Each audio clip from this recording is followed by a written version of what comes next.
Northwest Now is supported, in part, by viewers like you. Thank you. Jay Inslee is the Democrat running in a tight race for Washington's top job.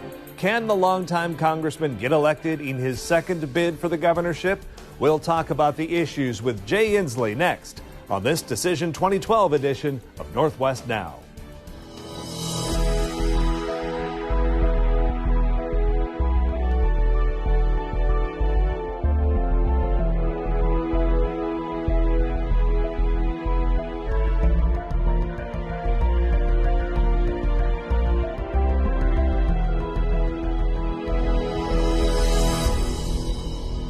Jay Inslee is 61 years old and a lawyer by trade.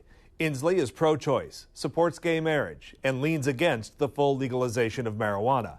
He graduated from Seattle's Ingram High School, married his high school sweetheart Trudy, and served in the legislature and as congressman while living in the Yakima area before losing to Doc Hastings 2 years later in the Republican Revolution of 1994. Jay moved back to the West Side and was elected back to Congress in 1999 in Washington's 1st Congressional District, which before being expanded with redistricting covered parts of northern King, Snohomish, and Kitsap counties. And joining me now is Democratic candidate for governor, Jay Inslee. Welcome to Northwest Now. Thanks Jay. for having me. It's great to be in the city of destiny. All right, well, let's start with this one. The Republican Governors Association is beating you over the head in television commercials for your support of the affordable health care, commonly referred to as Obamacare. Just lay it out for me in general. What did you like about the Affordable Health Care Act? Well, you know, there's a lot of folks in our families, and I think probably everyone has someone in their family that has one of the ways that this is going to help. You know, if you have anybody in your family who has diabetes or cardiac problems or cancer, all of those people, before we pass this law, could be denied health insurance. And that's a big deal. You know, even if you have health insurance, you can't quit your job if you have a pre-existing condition because you can't get health insurance. And they could again. hit their max, too. Exactly. You hit your lifetime maximum, you lose your job, you can't find insurance. So I think one of the things that helps probably all of us, you know, we're all kind of temporarily abled, even if we don't have those conditions. All of us now can enjoy the peace of mind that we will be able to get insurance even if we have some long-term chronic illness. And I think that's extremely important, not only for our peace of mind, but for our economic circumstances. You know, if you've got a job and you want to leave it, and you got a dream of starting a small businesses, but you can't because you have diabetes and you can't get insurance. This is a big deal, a big step forward for our country. You know, everybody who's got a 23, 25-year-old son or daughter, you know, living in their basement looking for that first job or in college, this makes sure that those folks can get insurance through age 26. That's a big deal to a lot of us. We know a lot of these kids coming out with a big debt burden. Right. Big deal for young people to be able to get insurance. For seniors, to be able to provide prescription drug benefits. This makes sure that you aren't gouged by the insurance industry to be able to get pharmaceuticals. So there's a lot in it. And then, of course, the thing that might be most telling is it means in our state that literally hundreds of thousands of families, many with children, are going to be able to have insurance now, and that's good for our whole state. And this is one of the big questions, though, is the expansion of Medicaid. If we put 500,000 to 1 million more people on the rolls, your contention is, in reading your health care policy, you actually think that we can save money even by increasing coverage like that and taking the federal money. How does that work? You bet. This is a fiscal benefit for the state of Washington for this reason. First off, it's probably not 500,000 to 1 million. Those are a little larger numbers than actually will be on the plans. Here's the problem you and I face right now. If you and I are lucky enough to have insurance, we are paying right today what I would call a hidden tax. That means we each pay, everybody who's listening here, if you've got insurance, you pay about $1,000 a year in a premium, what you might call a hidden tax, to pay for the health care coverage that people get but don't pay for today. In emergency they don't have rooms. Insurance. Sure. Yeah. People go into Marybridge every day with an ER. They may have a health care, they might have a heart attack, run up a $200,000 bill, not pay it. Well, the hospital's got to get paid somehow, so what do? Well, they put it on our bills through our insurance company, and we end up paying about $1,000 a year for that what's called uncompensated care, and this is for every city in the state. So now we have an opportunity to reduce that burden on us who are paying those insurance premiums and frankly have the federal government pay for that, because under this proposal, the federal government will now pay 100% of the cost of these hundreds of thousands of people who today are costing us money that you and I are paying for. Now, it eventually goes to 90-10, though, correct? Yeah, it goes to 90-10. But I'd say paying 10% of those people's health care out of your pocket and my pocket is a lot better than paying 100% of it. And that's what you and I are doing right now. So this is a fiscal benefit to the state of Washington, but it's a health benefit as well. This is not good for our economy to have unhealthy people who don't get preventative care for cancer, who don't get preventative care for cardiac conditions. Then they go into the ER and run up these million-dollar bills because we haven't prevented these diseases. And it's the right thing to do, too. Look, we're a great state. We've always led in technology and issues of equality and freedom, and right now this is another step forward to make sure everyone has insurance. Jay, I know you've made an effort to reach out to business as a Democrat and to talk to small and mid-sized firms. Right. I have an opportunity to speak to quite a few mid-sized businesses in this state. They are scared to death of this. They're scared of the penalties. They're talking about taking workers and making full-time workers part-time just to get away from some of the liabilities, the penalties, and that they'll have to pay if they don't meet certain standards and all the confusion. What do you tell mid-sized business owners? Not the big guys who have some ways around it, the small guys, but these mid-sized firms that are so important to try to grow, as you talk about in some of your campaign literature about growing the state's business base. They're scared to death of this. How do you I guess answer that? Well, the first off is, look, this is change. You know, when you have change, people do have uncertainty about this. This is a very complex bill, and people are going to take some time to come to understand it. But there's some things when I talk to small businesses about. First off, businesses that do pay for insurance, their insurance is going through the roof. You talk to any small business today, and their premiums have been jacked up, like going through like skyrockets. And the status quo is eating them alive. So I can tell you the businesses that I talk to are getting tired of paying those double-digit premium increases every year because they can't afford them. So the status quo of doing nothing about that was going to drive businesses out of the ability to provide health insurance for their employees. That's number one. We had to do something. Number two, this bill has some significant benefits. One is that small businesses with under 25 employees are going to be able to get a subsidy to help them up to, over time, a 50% tax credit for these small businesses, the real mom and pops that have low wage base and not a huge profit margin. They'll be able to get up to a 50% tax credit to apply against their taxes. And I think that's why there's so much concern from the mid-sized firms. And mid-sized firms, a lot of these folks have insurance already, so they're not going to have big changes. But here's a benefit. This comes back to what you and I talked about earlier.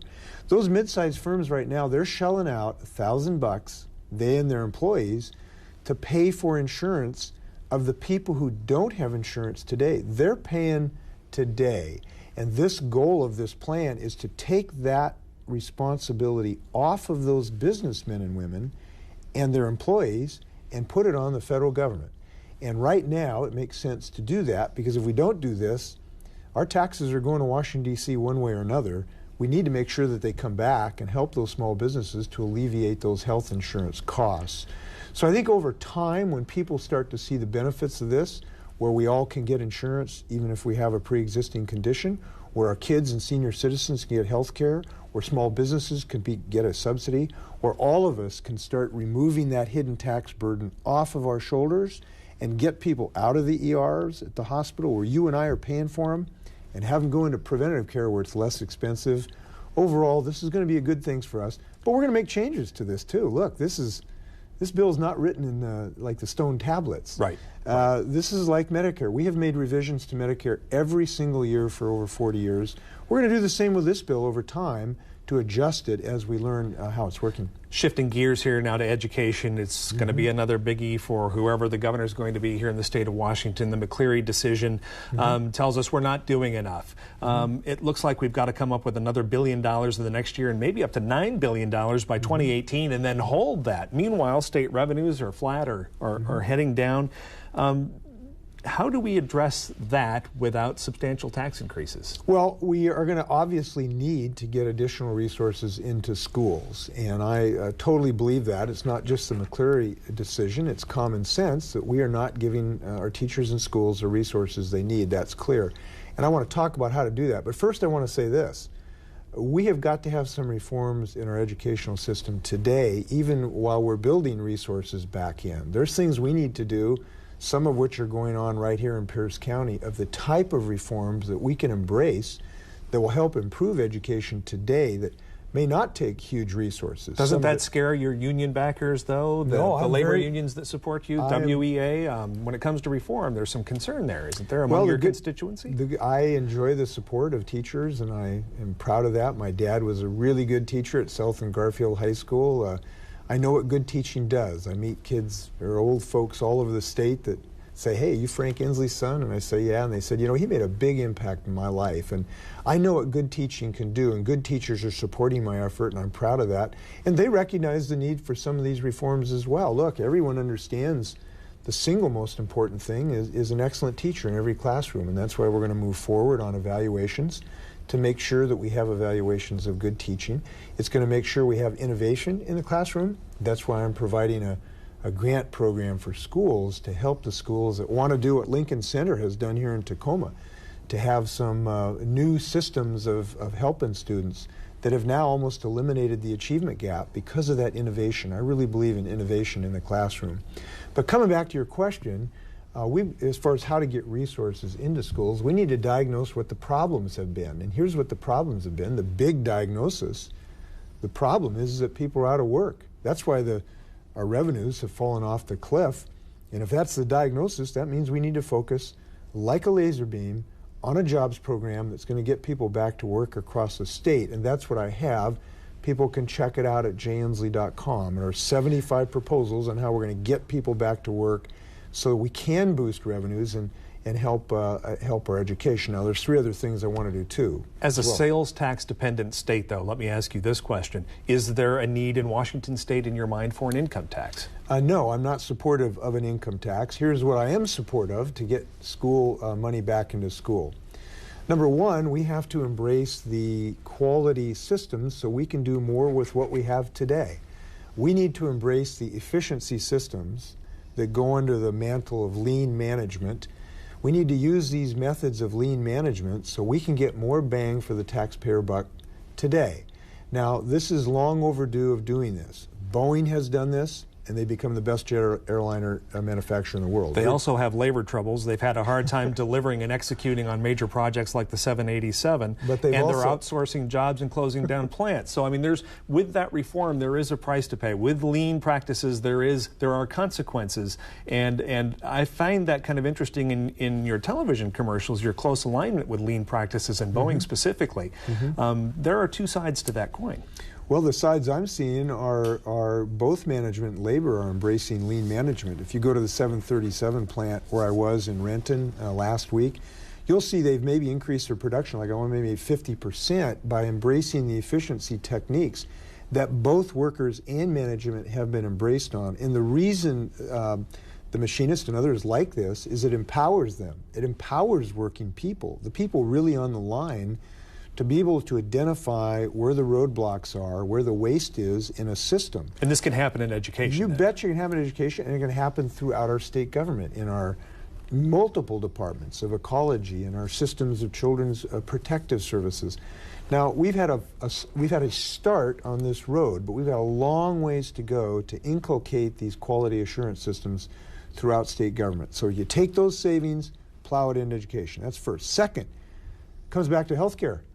Look, we've got almost 5 to 10% healthcare inflation in some of our accounts that the state is paying for right now. That is unsustainable. We have to embrace new healthcare reform measures for state workers and Medicaid beneficiaries so that we can, in fact, find healthier people and more quality rather than quantity.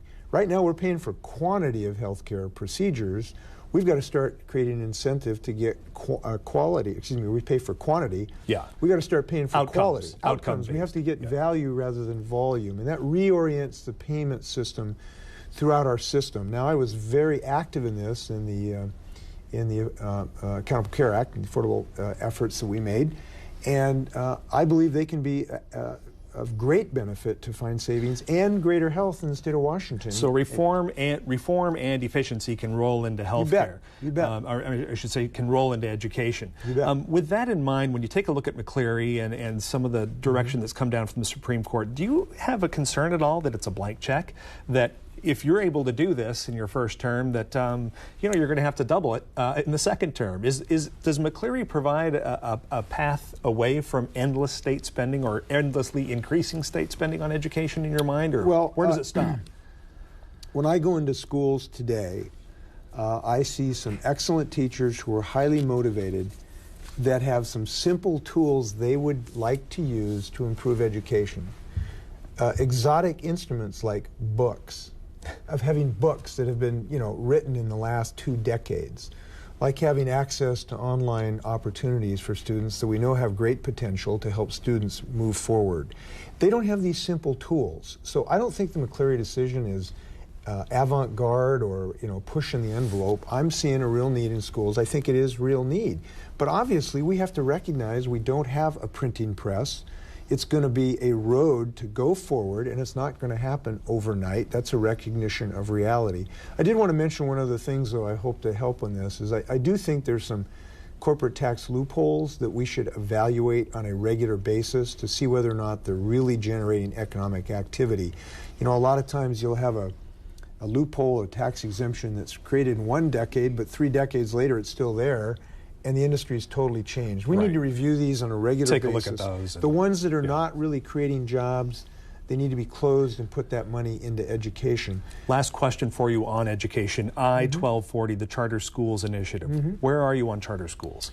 Well, I'm not supportive of this particular initiative. I'm concerned that it does siphon off money away from the 2,389 schools today. I want all of those existing schools to embrace the innovation, the kind of things that I've talked about.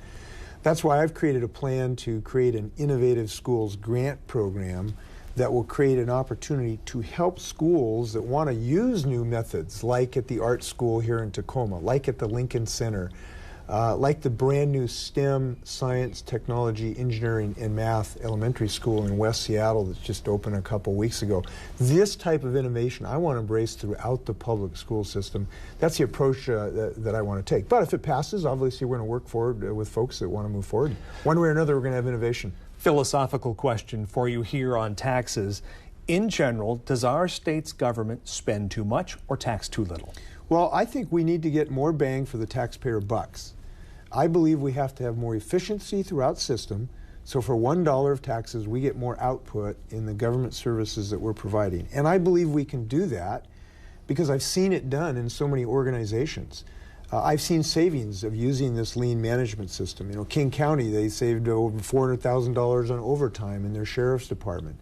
They reduced the time it takes to wait for a license tab from 20 days to about 4 days. Boeing has, increased their 737 protection. Virginia Mason Hospital has become the #1 hospital. So you feel like there are enough savings out there, though, in this state government, in this state budget, to pay for basic services through efficiency as opposed to any revenue? No, because we have to generate revenues through job creation that when people get back to work, do buy more products, do pay more in the sales revenue package, and do help us fund schools. That's the way. Organically, though. You might call it organically. I would call it economically, because I majored in economics, so I'll call it economically, of growing our economy so that then increases revenues. Again, I come back to this central tenet. If you're going to solve a problem, first you have to identify what the problem is. And the principal problem is here we have 300,000 people that are not engaged, and that's why my job as a governor is to get up every single morning focused on how to get these people back to work. Now that's why I put together this package. So let's talk about economic development then. What is your pathway to that? So I have a plan to build a working Washington, and the plan is based on a central tenet. And that tenet is that if you want to grow your economy, focus on what you do really well. Identify your assets and then multiply them. So I've done that by looking at the industrial capability of our state. And those new industries that can grow have one central thing in common. They involve innovation. And that is what we do so well in this state. We invent, we create, we build. We led a technological revolution in aerospace and one in software, and now we need a strategy to help grow it in clean energy, in biotechnology, in advanced defense work. Take a look at one of the ideas I have. Isn't that picking winners and losers, though? No, it's picking one winner, which is the state of Washington. That's the winner I want to pick. And here's what I mean. Take military procurement. We have huge military operations, obviously, here in Pierce County. It's an extremely important part of the Pierce County economy. But we're sort of leaving money on the street in this way. We are about 12th in the United States per capita in military activity, but we're about 26th in the number per capita of military contracts and work we get from the Department of Defense. We're letting this money escape Pierce County, if you will. I want to keep it here at home. So one of my proposals is to beef up the procurement assistance program. We have a small operation today that helps small business navigate the halls of the Pentagon and the military procurement system, which is a very labyrinth-like system. I want to help small businesses. If you're a small contractor, you got a janitorial firm or anything else, to be able to get help from the state to get a fair shake. When you're competing with contractors in Oregon and New Jersey, I want contractors here in Pierce County to have a fair shake. And so I've got a proposal to do that. Now that's picking a winner right here in Pierce County. I think that's a good thing. I've got a proposal to help the kind of innovative businesses that we have in Pierce County. You know, I love Martineck Shipbuilding down here in the waterway.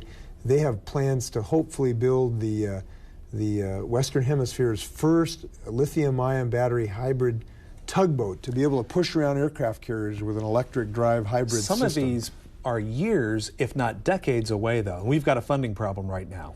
Well, look, the fact that it might take some time doesn't mean you should start later. It means you should start earlier, right? Okay, so if you've got a long-term project and you know it's going to be long-term, start today. Don't put it off another 3 years. So that's what I want to do. Couple of bullet points here for you now as we wrap up. Tim Iman's I-1185 requiring, again, for the fourth time, a two-thirds vote of the legislature to raise taxes. Where are you on that? So I really believe in an old-fashioned concept of democracy, which is everyone gets one vote. Doesn't matter you're Republican or Democrat or East or West, you get one vote. And the problem when you do create a supermajority requirement, it essentially means one guy gets one vote, the other guy gets 1.5 votes. I can't support that. And the ramifications of this have been, you know, we had this loophole that we wanted to close, and I argued from day one we ought to close this tax loophole for Wall Street bankers. We were handing out money, tens of millions of dollars, not getting anything back for it. Couldn't close it because the Republicans were in bed with Wall Street, which I am not aligned with. I was the guy who voted against the deregulation of Wall Street. It took years to get that thing closed. So I think we ought to stick with democracy, one man, one vote, one woman, one vote. Another quick hit for you, and this is also a statewide issue, increasing the coal train traffic and building coal terminals here in Western Washington. It is, they say, a jobs creator, which is one of your major platforms. Where are you on the coal trains? So I'm for following the law when we consider these expansion of coal ports. And I think I look at it from the jobs perspective. I think we need to look at the pros of jobs, and there are some pros when you build the terminal. Obviously, there are construction jobs. There are some jobs operating the terminals. But I also believe we need to look at the negative economic and jobs consequences of these trains.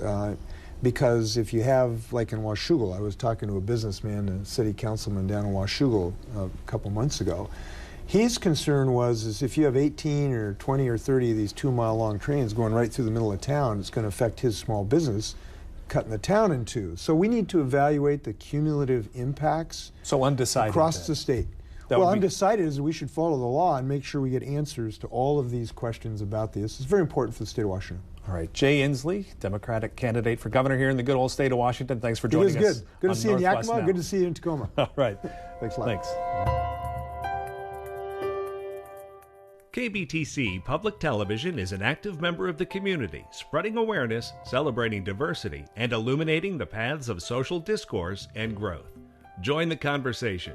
Email your comments and suggestions to northwestnow@kbtc.org. You can also submit your story ideas by clicking on the link at the bottom of the Northwest Now webpage at www.kbtc.org. KBTC can be found on Facebook by simply searching KBTC. Get inside information about upcoming programs, post your comments, and connect with other viewers and resources relating to our program's topics. Follow at KBTC TV on Twitter, where you can receive notifications about what we're working on right now, what to look for, and connect with other viewers and linking resources on the topics in which you're interested. KBTC is your public TV station, and we want to hear from you.